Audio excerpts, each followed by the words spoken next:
तो हाय अरुण, आप सभी कैसे हैं? आई होप आप सब बहुत अच्छे होंगे। दोस्तों, जैसा कि आप जानते हो कि मैं प्रयागराज का कंटेंट अधिकतर कवर करने का प्रयास कर रहा हूं और मैं इस समय उपस्थित हूं, ठीक है, प्रयागराज की ही धरती पे। और यहाँ पे हमारे साथ देखिए, हमारे साथ में जुड़ रहे हैं कपिल जी और ये धर्म का प्रचार कर रहे हैं। तो मैं इनसे जानना चाहूंगा कि आप आखिरकार सारे रास्ता छोड़कर धर्म का प्रचार क्यों कर रहे हैं? क्योंकि आज के युवा कहीं ना कहीं फेम नेम के लिए ये भी हो सकता है, क्योंकि बहुत ऐसे साधु संत हैं आज की हल्की उम्र जिनकी पढ़ने की उम्र होती, यानी अदर कुछ करने की उम्र होती, साधु संत का रूप ले रहे हैं। क्या है ये सब सारी चीजें मैं इनसे कवर करूंगा, बताइए जी सर। जय प्रभु सदानंद जी। हाँ। मैं सदानंद तत्व ज्ञान परिषद हरिद्वार से हूँ। मेरा नाम कपिल है और मैं कल की अवतार भगवान सदानंद जी का भक्त सेवक हूँ और यहाँ ज्ञान का प्रचार कर रहा हूँ कुंभ मेला में। इतना ही हमारा परिचय है जी। आप लोग का भी कोई क्वेश्चन होगा इनको लेकर? ये धर्म का प्रचार कर रहे हैं तो ये अपने धर्म का प्रचार कर रहे हैं और भगवान कृष्ण का अवतार बता रहे हैं। हाँ। तो मानता हूँ कि धर्म का प्रचार कर रहे हैं और इनका कृष्ण भगवान का अवतार हो चुका है, लेकिन हम लोग कल के अवतार पे विश्वास रखते हैं कि कल के अवतार हमारा कब होगा और कैसे होगा, ये जानकारी हमारे वेदों में पुराणों में लिखी हुई है। बाकी ये जो इनका अवतार है ये अभी यहाँ पे आए हुए हैं अपने प्रयागराज में और इनकी बहुत मान्यता है, बहुत लोग आते हैं और बहुत बड़ा भंडारा चलता है, बहुत बड़ी व्यवस्था है इनकी और सैकड़ों की संख्या में लोग धर्म प्रचार करते हैं। तो मैं इनसे थोड़ा सा और भी क्वेश्चन जानने का प्रयास करता हूँ। बाकी सर, धर्म को लेकर आप क्या करना चाहते, क्या कहना चाहते हैं, क्या मत है इस प्रचार के पीछे? देखिए, धर्म के विषय में तो हम ये कहना चाहते हैं कि ये तिलक चंदन टीका टोपी दाढ़ी पगड़ी मात्र धर्म नहीं होता है। जो धर्म की सच्ची जानकारी है वो है कि ये संसार कैसे उत्पन्न हुआ, ये हमको मालूम होना चाहिए। इस संसार में हमारा शरीर किस प्रकार आया, इस शरीर में जो बोल रहा है ये बोलने वाला जीवात्मा कौन है और कैसे इसको देखा जाता है। मेरे शब्दों पे गौर कीजिएगा आप लोग, देखा जाता है मैंने बोला। जीवात्मा शब्द सुना जाता नहीं, देखा जाता। ये श्वासों के माध्यम से जो हर 4 सेकंड में हमको ऑक्सीजन के साथ में जो जीवनी शक्ति प्रवेश कर रही है, इस आत्मा ईश्वर को कैसे देखा जाता है। सर, बाकी मेरा प्रश्न ये था कि आपने धर्म का रास्ता ही क्यों अपनाया? बहुत सारे रास्ते थे। इस ज्ञान के आधार पर जो मेरे शरीर में बोल रहा है, जब मुझे इसका ज्ञान हुआ तब मुझे अपने कर्तव्य का निर्धारण हुआ कि मुझे अब जीवन में करना क्या है। अस्तित्व के बिना कर्तव्य की जानकारी हो ही नहीं सकती। जैसे क्या नाम है आपका? नहीं, मेरा नाम तो शैलेंद्र गुप्ता है। शैलेंद्र जी। एक समय ऐसा आता है कि हम शरीर छोड़ देते हैं। हम जब शरीर छोड़ देते हैं तो उस समय जो नाम पूछा जाता है तो आदमी शैलेंद्र गुप्ता नाम नहीं बताता है, मुंह लगा होता है। तो इस शरीर में बोल कौन रहा है नाम? नहीं, वो तो मरने के बाद तो उसके कर्म बोलते हैं, उसका नाम तो वैसे भी कोई भी किसी का नहीं लिया अभी जाता वर्तमान में जीवित है ना शैलेंद्र गुप्ता, भी आपने बोला। हाँ। तो ये शैलेंद्र गुप्ता नाम कौन बोला? मुंह बोला या हाँ। मुंह के अंदर रहने वाला कोई और? नहीं नहीं, वो तो बोला है, तो मुंह ही बोला है। मुंह बोला है। हाँ। तो मुर्दे के पास भी मुंह है लेकिन वो नहीं बोलता है, तो ये बोलता कौन है? नहीं नहीं, आपने हाँ। जीवात्मा। जीवात्मा आपकी तरफ से एक आंसर आया। ठीक है। अब सुनिए, अब इधर सुनिए। जीवात्मा, जैसे भाई साहब का आंसर है जीवात्मा। तो अब हमारा प्रश्न है कि अब मैं शैलेंद्र गुप्ता बताऊं कि मैं हरिद्वार जाके मैं शैलेंद्र गुप्ता से मिला था, तो कोई भी जो भी हरिद्वार में आपका नाम सुनेगा वो आपसे मिलने आ सकता है आपकी जगह पे। बिल्कुल। तो बिल्कुल। जीवात्मा तो नाम ना हुआ, इसका एड्रेस क्या है बॉडी में, ये रहती कहाँ है और कैसी दिखाई देती है? नाम रूप और पता, ये 3 वस्तुओं की जानकारी ही ज्ञान कहलाता है। सिर्फ नाम से कोई पहचान नहीं होती। शैलेंद्र गुप्ता कोई पहचान नहीं है, लाखों हो सकते हैं। बिल्कुल। शैलेंद्र गुप्ता का एक पर्टिकुलर एड्रेस होगा और उस एड्रेस पे आप मिलने चाहिए। बिल्कुल बिल्कुल। उस एड्रेस पे जब आप मिलेंगे तो आपका दिया हुआ एड्रेस सत्य माना जाएगा। तो शरीर के अंदर रहने वाली जीवात्मा का एक पर्टिकुलर एड्रेस है, सारे शरीर में नहीं रहती है। हाथ कट जाता है, पैर कट जाता है, आदमी जिंदा रहता है, लेकिन गर्दन कट जाएगी तो आदमी मर जाएगा। यानी उसका एक निश्चित स्थान है शरीर में, ये प्रमाणित करता है कि उसका एक निश्चित स्थान है। और यही ज्ञान भगवान श्री कृष्ण जी ने अर्जुन को दिया था, तब वो परमात्मा के अवतार कहलाए थे, ना कि माखन चुराने के कारण। यही ज्ञान राम जी ने दिया था। राम जी ने दिया था काकभूषणी जी को, यही सेम ज्ञान शरीर के अंदर रहने वाली जीवात्मा को भी दिखाया और अपने अंदर रहने वाले परमात्मा का भी दर्शन कराया। भगवान श्री बाकी सर आपके जो भी जवाब थे तो काफी अच्छा रहा, पर ये धर्म क्या है लोग स्पष्ट रूप से जानना चाह रहे हैं, आप हमारे व्यूवर्स को जरूर बताएं।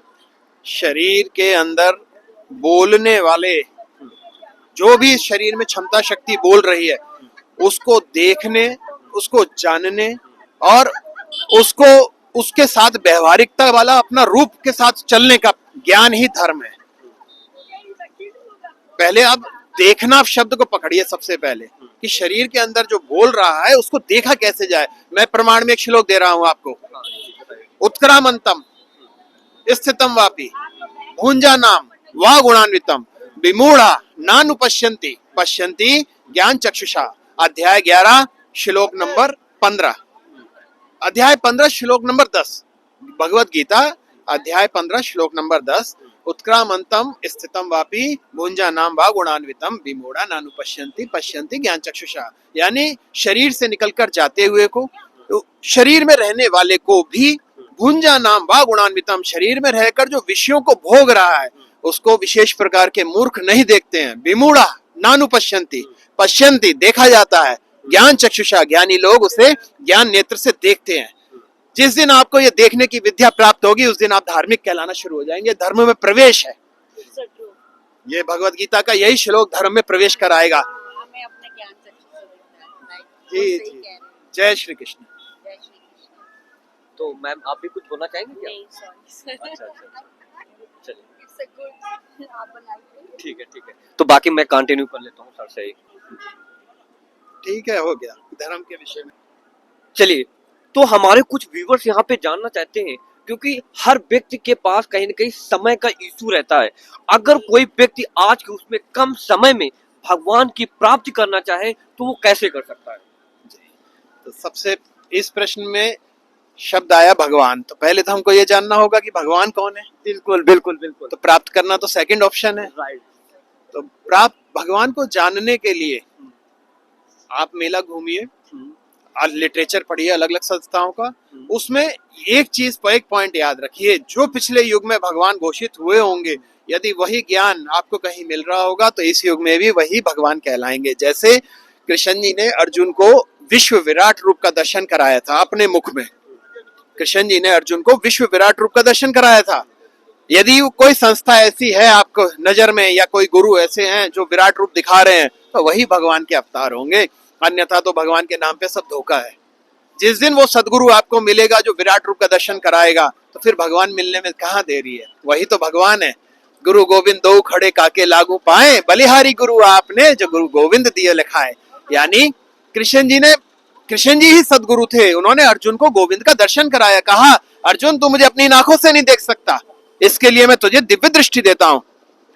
तो आप किस दृष्टि से भगवान खोज रहे हैं? कौन किस गुरु में क्षमता है जो आपको दिव्य दृष्टि दे देगा? पहले आप दिव्य दृष्टि को प्राप्त कीजिए, तब आपको भगवान का दर्शन मिलेगा। और फिर जब भगवान मिल जाएगा उसकी शरणागत होना होगा, और शरणागत होके जो जीवन वो जीने को कहेगा, जैसे जिलाएगा, वही मोक्ष का मार्ग होगा। हरे कृष्ण।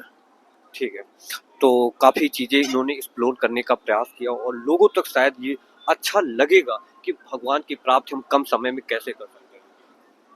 देखिए, अब यहाँ पे कहीं न कहीं हर आज का युवा परेशान है अगर देखा जाए अपने कैरियर को लेकर, ठीक है, क्योंकि अभी आपने हाल ही में देखा है कि बहुत ऐसे कम उम्र में, यानी कि 15-16 साल की उम्र, जिनकी पढ़ाई की उम्र है, वो बाबा बन रहे हैं। तो आपको क्या लगता है कि उसमें नेम फेम मिलेगा, शोहरत मिलेगी, कम समय में हम अच्छी चीजें अचीवमेंट कर सकते हैं, लोग उनके चरण स्पर्श करते हैं, तो आप क्या ये सब है, ये सारी चीजें, इस पे कुछ बताना चाहेंगे आप? क्योंकि अभी आपने देखा अब IITian बाबा है, अब उनको कहीं न कहीं इंजीनियरिंग किया है, और यहाँ पे आज के उसपे कितना पैसा लोग खर्च कर देते हैं उस पे, और उसके बाद आखिरकार वो साधु का रूप धारण कर लेते हैं। तो ये आपको क्या लगता है, इसके बारे में क्या कहना चाहेंगे? देखिए, शिक्षा जो है, हाँ एजुकेशन, हाँ वो आपको सिर्फ जड़ जगत की जानकारी दे सकती है, हाँ यानी नॉन लिविंग थिंग्स की। हाँ जो हमारे बॉडी के पार्ट्स हैं ना, और इस पार्टिकल्स हैं जो संसार के, इसकी जानकारी तो आपको एजुकेशन दे सकती है। लेकिन बॉडी के अंदर बोलने वाला जो कॉन्शियसनेस है, जो चेतना है, इसकी कोई पढ़ाई शिक्षा में नहीं है। विज्ञान जड़ जगत की जानकारी है, चेतना की जानकारी का नाम है अध्यात्म। तो अध्यात्म में जब प्रवेश होता है तो चेतना की जानकारी प्राप्त होती है, और चेतना की जानकारी की उपलब्धि होती है शांति और आनंद। जड़ की उपलब्धि है सुख और दुख।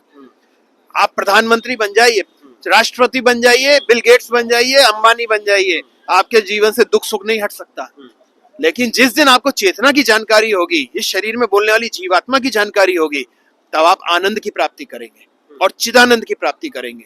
जीव स्तर पे आनंद, आत्मा स्तर पे शांति और आनंद, और परमात्मा स्तर पे सच्चिदानंद। नहीं, आप तो इतना कहीं ना कहीं मैं डीपली जानने चाहता नहीं हूँ। आप मतलब कि स्पष्ट रूप से आप बताएं कि लोगों को कि आखिरकार वो अगर अपना कैरियर बनाना चाहें तो किस रूप में देखना चाहें आगे कैरियर, क्योंकि कैरियर को लेकर लोग परेशान हैं। आप जैसे लोग को देखते हैं कि अभी कहीं ना कहीं जॉब करना अगर देखा जाए, और आप जैसे लोग को देखकर लोग कहीं ना कहीं बाबा का साधु का रूप धारण कर रहे हैं, तो ये सब क्या है कहने का मतलब? देखिए, धर्म कभी भी आपको अधिकारी और कर्मचारी बनते हुए नहीं देखना चाहता, वो किसी की गुलामी पसंद नहीं करता है। धर्म परमपिता परमेश्वर से सीधे उत्पन्न होता है, वो आपको महापुरुष बनाएगा और सत्पुरुष बनाएगा। विवेकानंद बहुत पढ़े लिखे थे, लेकिन उनकी मर्यादा क्या है? एक साधु के रूप में। आज मोदी जी को भी उनके चरण में फूल चढ़ाने पड़ते हैं। तो आप चाहे कितने भी बड़े IITN बन जाइए, आपके पैरों में फूल नहीं चढ़ेगा कभी, ना आपकी मूर्ति नहीं बनेगी। किसी साइंटिस्ट की कोई मर्यादा नहीं है, जो मर्यादा। मगर आपने अगर विवेकानंद से कंपेयर करें, विवेकानंद अगर देखा जाए उन्होंने कहीं ना कहीं बहुत सारा तप भी किया उसके पीछे, कहीं ना कहीं अगर देखा जाए करना ही है तो साधुता क्या है? हाँ। तब तो धर्म की पहली सीढ़ी है। हाँ। तो धर्म में अगर कदम रखना है तो तब तो करना ही है आपको। ये आध्यात्म अष्टांग योग पद्धति है। यम, नियम, आसन, प्राणायाम, प्रत्याहार, धारणा, ध्यान, समाधि। इस अष्टांग योग को फॉलो करेंगे तब आप महापुरुष कहलाएंगे। और जब ज्ञान, तत्व ज्ञान को प्राप्त करके भक्ति, सेवा, समर्पण, शरणागति में उतरेंगे, तब आप सत्पुरुष कहलाएंगे। ये जीवन के मार्ग हैं। ये ऐसा ही थोड़ी ना है आप शिक्षा के लिए 15-20 साल तो देने ही है ना आपको, तब क्या मिलेगा? किसी की नौकरी गुलामी ना करने को मिलेगी। नहीं, तो इसके लिए ये नहीं है कि आप शिक्षा पाके आप गुलामी ही करेंगे, तो ऐसा तो फिर ये धर्म, मैं धर्म के रास्ते, फिर तो इसका मतलब कि जो फिर शिक्षा प्राप्त कर रहे हैं वो सब गुलामी ही कर रहे हैं। क्या दिखाई नहीं दे रहा है ऐसा? जो IAS अधिकारी भी हैं, हाँ। वो अनपढ़ अपना जो नेता लोग भी हैं यदि, हाँ। तो वो भी उनको आदेश कर दे रहे हैं। वो पढ़ाई का सबसे उच्च स्तर पाया IAS बन के, और आदेश किसका मान रहे हैं? जरा गौर करिए, समाज को देखिए घूम फिर के। नहीं, आपके रिकॉर्डिंग अगर देखा जाए, आपने तो बोल दिया कि पढ़ लिख कर लोग नौकर बनते हैं, तो यानी कि जो आपके पढ़ रहे हैं बच्चे तो वो सब लेबर बन जाएंगे, कहने का मतलब, आपका कहने का मतलब तो सिर्फ बिल्कुल ऐसा ही है। सब तो जितना भी पढ़ लिख के आदमी आगे बढ़ेगा, वो जितना ऊंचे पद पे पहुंचेगा, उसके ऊपर उतना प्रेशर है, दबाव है। किसका? अपने अगुआ का। नहीं, वो बात तो अलग हो गई, दबाव तो बना ही रहता है। लेकिन धर्म में दबाव नहीं है। डीएम धर्म आपको उन्मुक्तता देता है। धर्म आपको उन्मुक्त जीवन देता है, शांति और आनंद से भर देता है धर्म। जो मैंने तो देखा है, कुछ हमको रिकॉर्ड्स भी देखने को मिलते हैं कि कुछ अधिकारी गण बड़े बड़े आत्महत्या भी कर चुके हैं, जजेस आत्महत्या कर चुके हैं, क्योंकि उन पे प्रेशर है कि ये डिसीजन देना है गलत आपको। उनका अपना दिल गवाही नहीं देता है कि ये मुझे इस तरह से गलत करना है, तो आत्महत्या कर लेते हैं। और वरना आप इस करप्शन का हिस्सा बन जाइए। देखिए, मैं आपके जो भी आपने ये वाला आंसर दिया, तो इससे मैं तो संतुष्ट नहीं हूँ, क्योंकि रीजन है ये है कि अब यानी कि आपने पूरा बिजनेस का मूवमेंट ले लिया, क्योंकि आपने ये चीज बोल दिया कि पढ़ लिख कर लोग गुलाम बन जाते हैं। बिजनेसमैन भी गुलाम है। तो आप बिजनेसमैन, बिजनेस को छोड़ा नहीं हो। हाँ। आपके रात के 12 बजे भी फोन आ गया ना कि आज 5 लाख का ऑर्डर है, 10 लाख का ऑर्डर है, 1 करोड़ का ऑर्डर है, बिजनेसमैन को उसी समय उठ के दौड़ना पड़ेगा। वो पैसे के गुलाम है ना। लेकिन धर्म आपको गुलामी नहीं सिखाता है पैसे की। धर्म आपको उन्मुक्तता देता है। आप स्वतंत्र विचार रखिए, अपने समाज को मोड़िए शांति और आनंद की तरफ।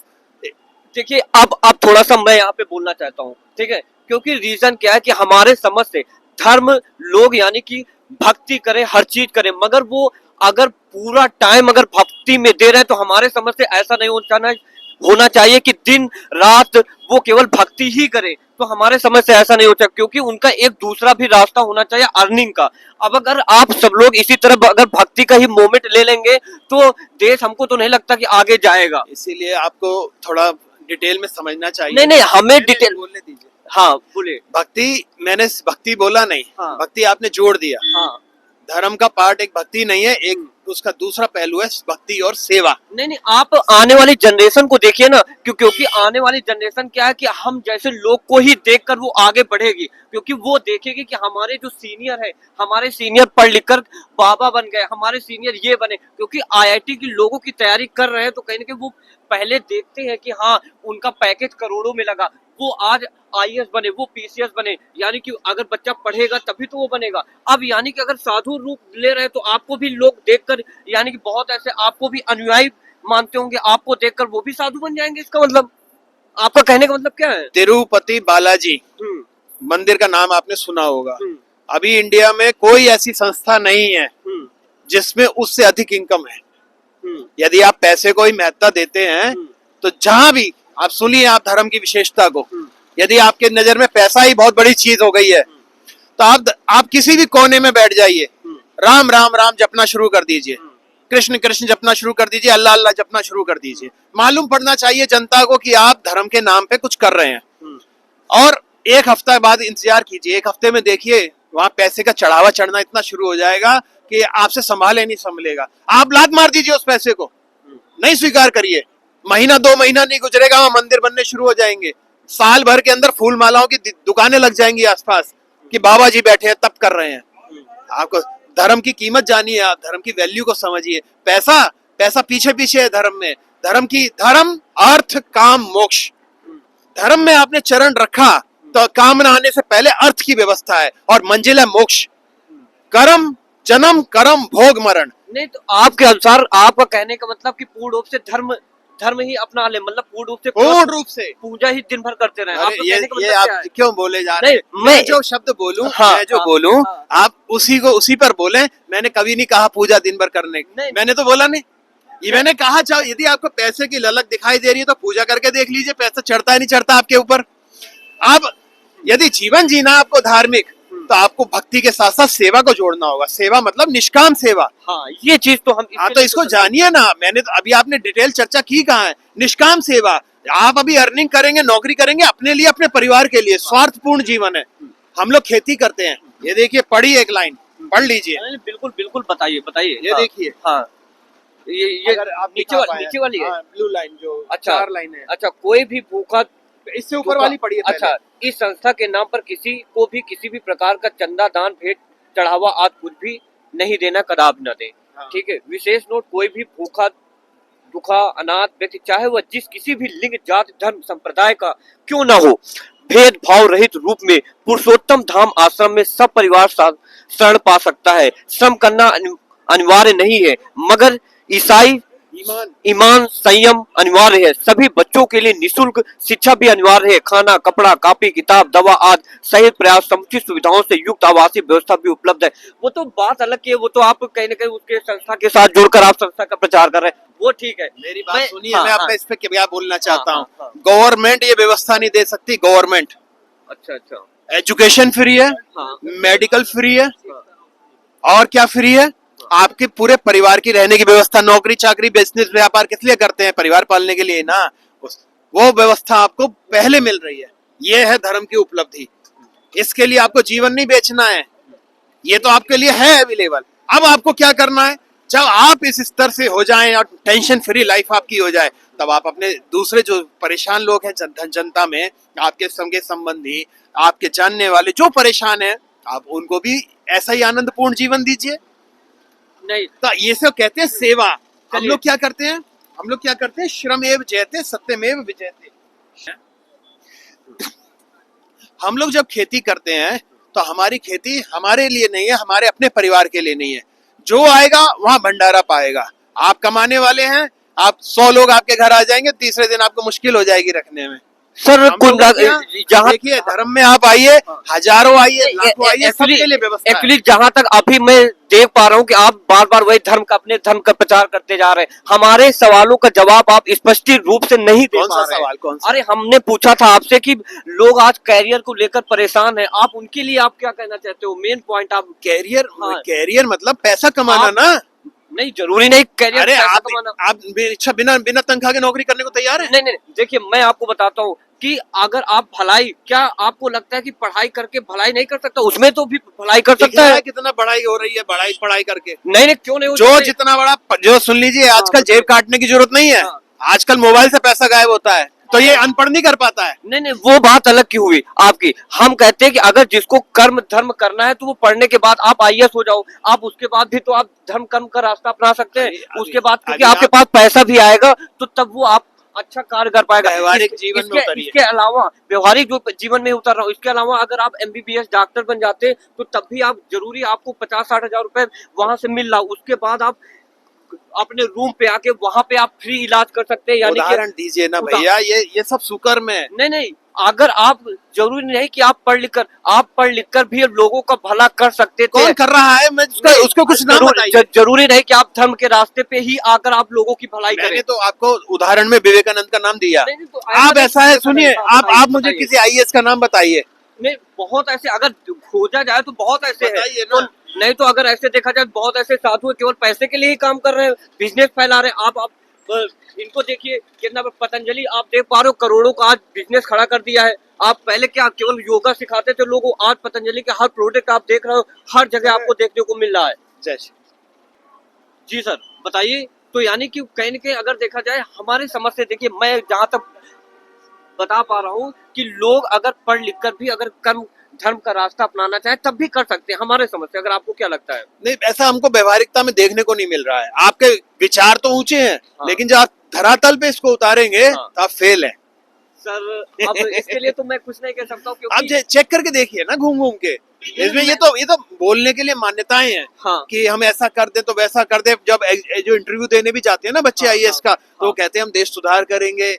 ये मैंने देखा है, वो जो फेक इंटरव्यू बनाए हुए हैं आजकल यूट्यूब पे, तो उसका वो लोग मजाक उड़ाते हैं। जो पैनल बैठा होता है वो कहता है जब आपके सामने सिस्टम की चुनौती आएगी ना, हाँ। तभी आपका सब जब ज्ञान ध्यान धरा रह जाएगा। आप डॉक्टर्स को भी अभी आपने बात की कि बहुत ज्यादा इलाज करा दें, वो आप अब धरातल पे उतरे, जनता मेरे से वो कनेक्ट करेगी, वो समझ पाएगी नहीं, कि डॉक्टर्स के क्या धंधा है, बिजनेस रह गया है नहीं, मेडिकल फील्ड। नहीं नहीं, ऐसा नहीं कि मेडिकल फील्ड बिजनेस है, बहुत ऐसे आपको देखने को मिलता है। यानी कि कहीं ना कहीं हम चलिए ठीक है, हो हमारा- गया बस। अब हम बाकी काफी मैंने एक्सप्लेनेशन अगर देखा जाए, काफी विचार विमर्श हुआ है। अगर देखा जाए हमारे और जो कपिल जी है उनके बीच काफी विचार विमर्श हुआ है और काफी लड़ाई झगड़े भी बीच में थोड़ा सा देखने को मोमेंट मिले हैं। तो बाकी कुछ लोग को अगर भी किसी प्रकार का कंफ्यूजन है, ठीक है, तो इनकी एक संस्था है, वो संस्था कार्य भी कर रही है। तो आप अगर किसी प्रकार का कोई डाउट आता तो पहली चीज आप हमारे कमेंट चैनल पे जाएं और कमेंट करें कि क्या क्या क्वेश्चन आपके और भी है। अगर मैं हो सकेगा आपके जो भी प्रश्न होंगे इनकी संस्था में जाकर इनके गुरु से भी मैं वो दावा करूंगा, यानी कि वो प्रश्न रखने का प्रयास करूंगा। बाकी मैं इनसे तो कनेक्ट कर ही लूंगा। बाकी अगर जो भी इनके पास शायद जवाब नहीं होते तो उनकी संस्था, ये अपनी संस्था के लिए भी बोल रहे हैं कि आप हमारी संस्था पे आइए। अगर आपको ज्यादा कुछ किसी प्रकार का कोई भी प्रश्न है तो आप वहां पे आज डिस्कस कीजिए बैठकर। इन्होंने बोला कि अच्छे से हम डिस्कशन करेंगे। स्वागत है। चलिए हरिश्चंद्र चौराहे पे हाँ। लोअर संगम मार्ग। ठीक है, थोड़ा सा आप अपने यहाँ का एड्रेस बता दीजिए। ये सदानंद तत्व ज्ञान परिषद, हाँ प्लॉट नंबर 22, हाँ सेक्टर 18, हाँ हरिश्चंद्र चौराहा, ठीक है। तो कुंभ महाकुंभ मेला प्रयागराज। तो अगर आप आना चाहते हैं तो प्रयागराज में आपका निमंत्रण है। तो एक बार सर सेक्टर क्या बताया थे आपने? एड्रेस हाँ एड्रेस एक बार कंफर्म कर दीजिए। सदानंद तत्व ज्ञान परिषद। हाँ ये लोगों को फोटो भी याद रहेगी, तो वहाँ पे हाँ। ये जगह जगह लगे है ना। अच्छा अच्छा। तो सेक्टर 18, हाँ प्लॉट नंबर 22, हाँ। हरिश्चंद्र चौराहा, लोअर संगम मार्ग। ठीक है, तो आप आ सकते हैं। और यहाँ से अगर आपको लगता है कि धर्म क्या है, यानी कि भगवान कैसे हम प्राप्त कर सकते हैं, यानी कि मोक्ष कैसे प्राप्त करते हैं, अगर किसी प्रकार की कोई परेशानी आती है, जो भी सवाल हो कहीं ना कहीं किसी प्रकार के, तो आप कमेंट बॉक्स में कमेंट करें ताकि मैं दोबारा जुड़ने का प्रयास करूंगा। अगर मुझे आप मौका देंगे बिल्कुल। बहुत चलिए ठीक है, जरूर देंगे आप। बिल्कुल बिल्कुल।